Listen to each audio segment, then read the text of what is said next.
Marahil ay kung tatanungin ka, kung ano ang pinakamatapang na hayop sa buong mundo.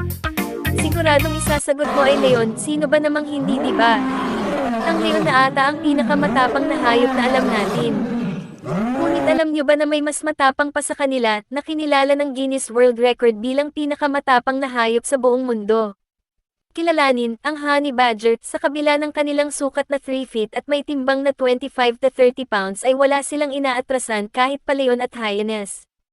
Mayroon silang matibay at makapal na balat na nagpapahintulot sa kanila na umatake kahit hawak sa leeg at mayroon silang kakayahang ma-immune laban sa kamandag ng isang ahas, alakdan at kahit patusok-tusok ng porcupine ay hindi makakapigal sa kanila.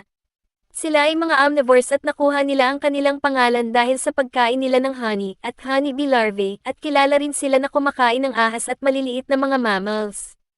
Thanks for watching. Please don't forget to subscribe.